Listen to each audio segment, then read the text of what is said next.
নমস্কার বন্ধুরা, সবাই কেমন আছেন? আজকের একটা নতুন ভিডিও শুরু করছি। দেখো, এই ভিডিওটা আমি একটা চুড়িদারের পিস কাটিং করব। চুড়িদারের পিসটা কাটিং করার জন্য এখানে 2.5 মিটার কাপড় রয়েছে। এরপরে আমি চুড়িদারের যতটা লম্বা আছে ততটা নিয়েই আমি কাটিং করব। দেখো, লম্বাটা যতটা আছে রেখে আমি শোল্ডারের মাপ নিচ্ছি 7.5 ইঞ্চি আর নিচে নামাচ্ছি 7 ইঞ্চি। এইভাবে নেওয়ার পরে দেখো আমি ছাতির মাপ নিচ্ছি। ছাতিকে তোমরা 4 দিয়ে ভাগ করবে, তারপরে 1/2 ইঞ্চি কি 1.25 ইঞ্চি লুজিং নেবে, নেওয়ার পরে সেলাই মার্জিন নেবে।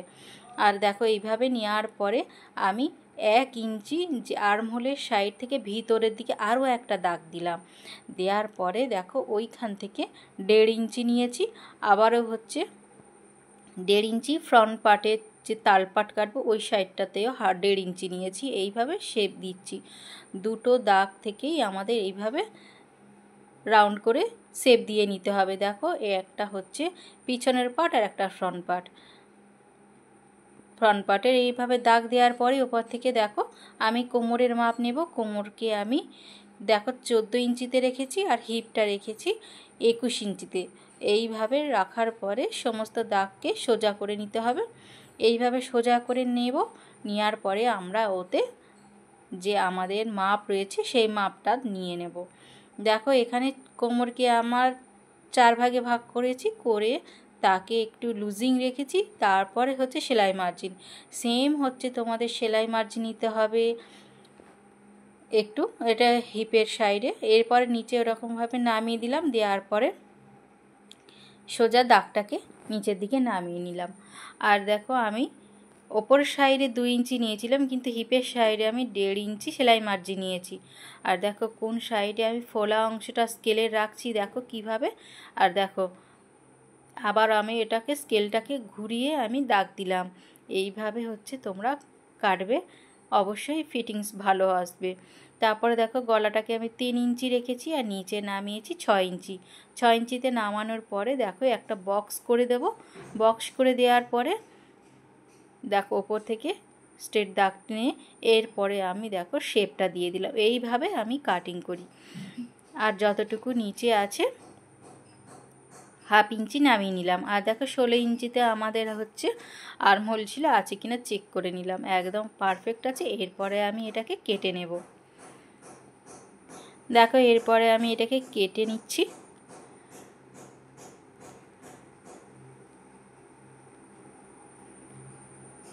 বন্ধুরা, সুন্দর করে কাটিং ফিটিংস করার জন্য তোমাদের অবশ্যই মনোযোগ সহকারে কাটতে হবে, না হলে একটু গন্ডগোল হয়ে গেলে তোমাদের কাটিং করতে অসুবিধা হবে, কাস্টমার রেগে যাবে।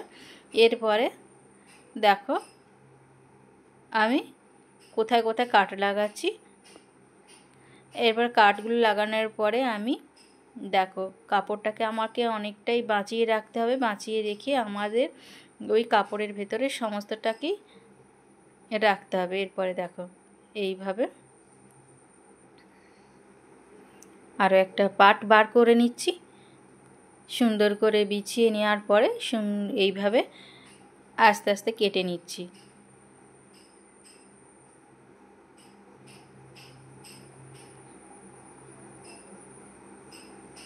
দুটো পার্টই কাটা হয়ে গেল। দুটো পার্ট কাটিং করার পরে আমি দেখো তালপাট কাটিং করব।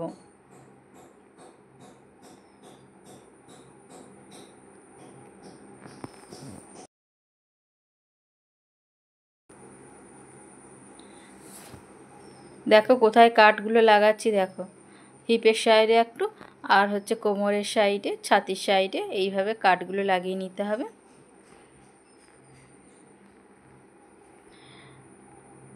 দেখো, এরপরে আমি ভিতরের তালপাটটা কেটে নিচ্ছি।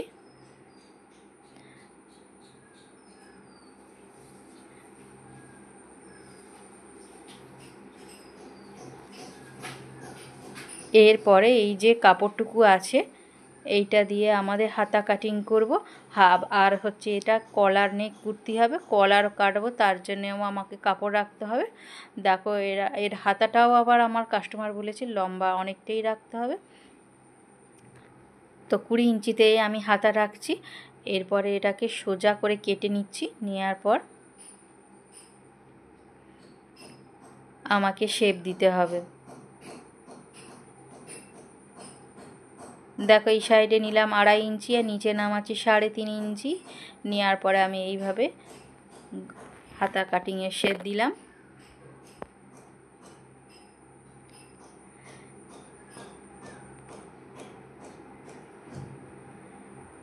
আর মুহুরি যতটা আছে মুহুরিটাকে আমি মেপে দাগ দিচ্ছি। এটা মুহুরি আছে 5.5 ইঞ্চি। আর হচ্ছে দেখো জয়েন্ট লাগাতে হবে, এই কাপড়টুকু রেখে আমি জয়েন্ট লাগাবো। আর দেখো 2 ইঞ্চিতে আমি নিয়েছি। এরপরে আমি সেলাই করে দেখাচ্ছি। এটাকে হচ্ছে কলার নেক করতে হবে। কলার নেক কী করে আমি কাটিং করছি দেখো। এরপরে যে শেপটা দিয়েছিলাম গলার সেটাকে আমি এইভাবে কেটে নিচ্ছি। কাটিং করার পরে এটাকে আমার ওরে পটি দিয়ে স্টিচ করে নিতে হবে। তারপরে আমি একটা দেখো ওরে পটি এরকম করে নিয়েছি। করার পরে আমি এর উপরে রেখে স্টিচ করছি। সোজা পাটে রাখতে হবে আর সোজা পাটের উপরে রেখে পটিটা তোমাদের উল্টে দিতে হবে। সোজা পাটে রেখে এইভাবে স্টিচ করে নিতে হবে হালকা হাতে। আর দেখো যে একদম মাঝ বরাবর যে পানের শেপ মতো ছিল ওইখানটায় এসে আমাকে একটু কোণ করে ঘুরিয়ে নিতে হবে। একটা বড় প্লেট দিতে হবে। দেওয়ার পরে আমি ওটাকে ঘুরিয়ে নিচ্ছি। আর হালকা হাতে এইভাবে ছোট ছোট করে সেলাই করে নিতে হবে।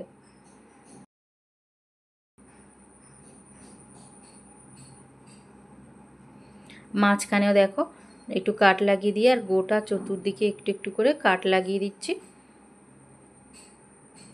কাট লাগিয়ে দেওয়ার পরে এটাকে উল্টে আবারও হচ্ছে আমি মুড়ে দেব।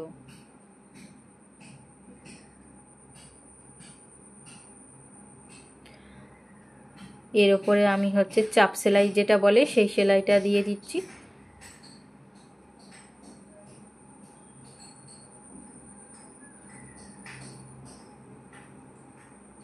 চাপ সেলাই দেওয়ার পরে আমি এটাকে দেখো মুড়ে উল্টে নিলাম। নিয়ে 1/2 ইঞ্চির মতো পটিটা রেখে এইভাবে সেলাই করে নিচ্ছি। বেশি চওড়া দেওয়া যাবে না, পটির এইভাবে 1/2 ইঞ্চির মতো রাখলে সুন্দর শেপ আসবে।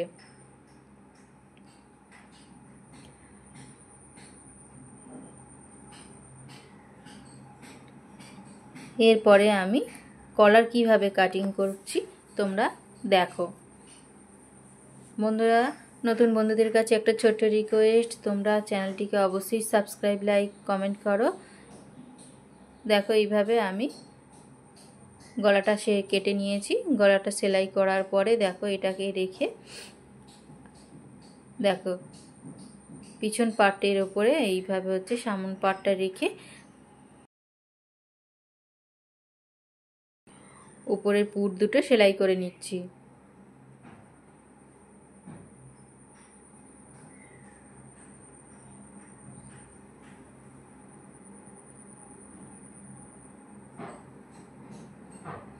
এইভাবে দেখো সেলাই করে নিলাম। আর উপরে যে এক্সট্রা বেরিয়ে আছে ওইটুকু আমি ছেটে বাদ দিয়ে দিলাম। দেওয়ার পরে আবারও একটা সেলাই দিচ্ছি। দুবার করে সেলাই দিলে সেলাইটা মজবুত হবে, সেই জন্য আমি দুবার করে সেলাই দিয়ে দিলাম। দেওয়ার পরে ওটাকে ফোল্ড করে নিয়েছি। নিয়ে দেখো 1 ইঞ্চি মাপ করে আমি ভিতর থেকে যে পিছনের পাটটা ওটাকে আমি কেটে দিচ্ছি। এরপরে দেখো আমি একটা বক্রম কি পেপার পেস্টিং যাও নিতে পারো। এরপরে নেওয়ার পরে আমি এটার চওড়াটা নিচ্ছি 1 ইঞ্চি। 1 ইঞ্চি এইভাবে নেওয়ার পরে দেখো আমি এইভাবে কেটে নিচ্ছি।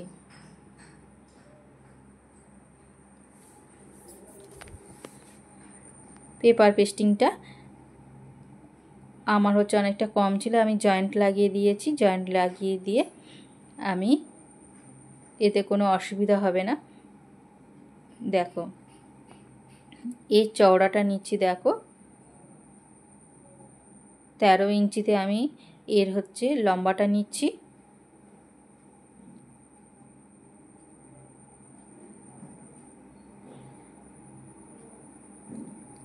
দেখো আর উপর থেকে একটুখানি রাউন্ড করে শেপ দিচ্ছি।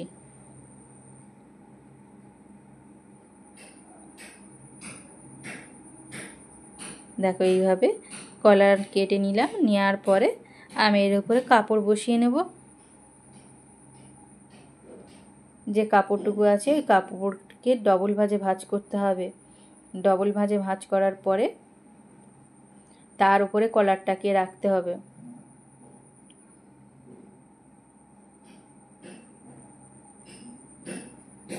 দেখো এইভাবে ডবল ভাঁজে ভাঁজ করে নিলাম। নিয়ে আমি এটাকে কাটিং করছি। দু সাইডে একটু করে কাপড় বেশি নিয়ে তোমাদের কাটতে হবে।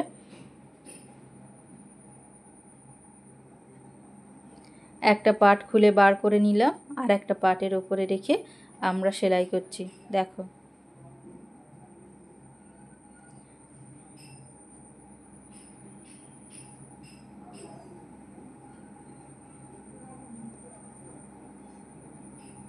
এইভাবে দেখো নিচের সাইডটাকে একটু মুড়ে দিতে হবে, 1/2 ইঞ্চির মতো মুড়ে এইভাবে সেলাই দিতে হবে।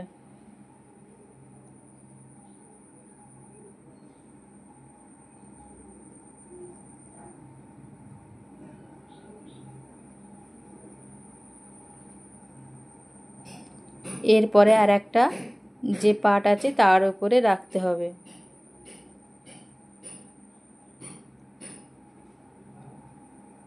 দেখো একটা পিন গেঁথে নিলাম। নেওয়ার পরে দেখো এইভাবে ঘুরিয়ে ঘুরিয়ে ওপরের সাইডটাকেও স্টিচ করে নিচ্ছি।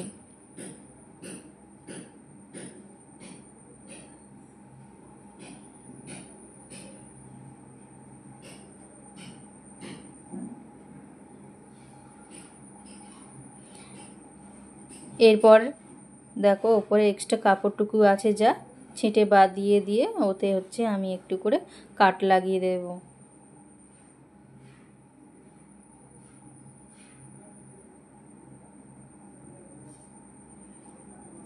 এরপর এটাকে উল্টে নিচ্ছি। উল্টে নেওয়ার পরে দেখো ওটাকে সুন্দর করে আয়রন করে কলারটা রেডি করে নিয়েছি। এরপরে দেখো মাছ বরাবর থেকে আমি ব্যাক পার্টে যে মাছ বরাবর আছে সেই মাছ বরাবরের উপর মাঝখানটা রেখে আমি মাঝখানের একটা মার্কিং করে নিয়েছিলাম। এইভাবে রেখে এর ওপরে স্টিচ করতে হবে।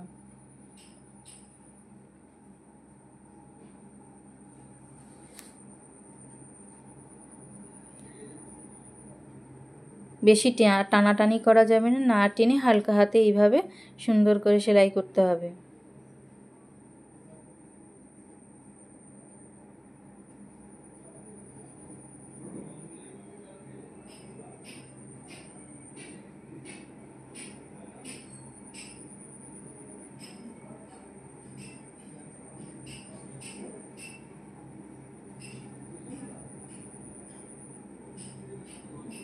আর অবশ্যই তোমাদের মাথায় রাখতে হবে উপরের যেন যে ওপরের কলারের উপরে যেন দাগ স্টিচ না চলে যায়, সেটাকে তোমাদের মাথায় রাখতে হবে। যে 1/2 ইঞ্চি বাড়ানো রয়েছে তারই ওপরে সেলাই করতে হবে। দেখো এরপরে আমি উল্টে ওই সাইডটা সেলাই করব। এক সাইড সেলাই করার পরে দেখো আর একটা সাইড সেলাই করছি।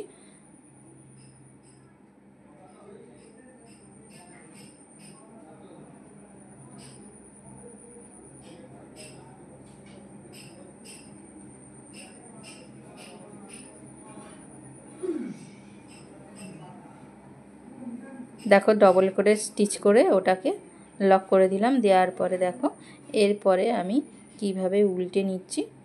এরপরে ওটাকে উল্টে নিতে হবে। নেওয়ার পরে দেখো একদম সুন্দরভাবে কলারটা বসে যাবে। এর উপরে সেলাই দিয়ে দিতে হবে।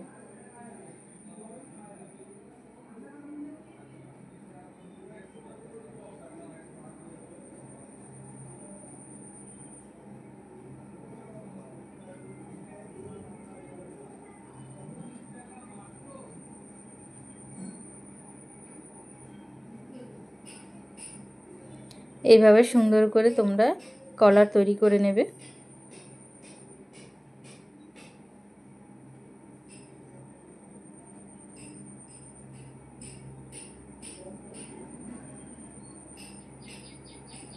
দেখো দুবার করে স্টিচ করে দিলাম, দেওয়ার পরে একদম কলার রেডি হয়ে গিয়েছে। বন্ধুরা আজকের মতো ভিডিওটা এইভাবে শেষ করছি। তোমরা অনেকটা বড় ভিডিও হয়েছে, এইভাবে তোমরা কলার কাটিং করবে আর কলারটা সুন্দরভাবে বসে যাবে। এটা নীল কালারের উপরে স্পষ্টভাবে বোঝা যাচ্ছে না, না হলে সুন্দর সেলাই হয়েছে। আজকের মতো বিদায় নিচ্ছি, ভালো থাকবে, টাটা।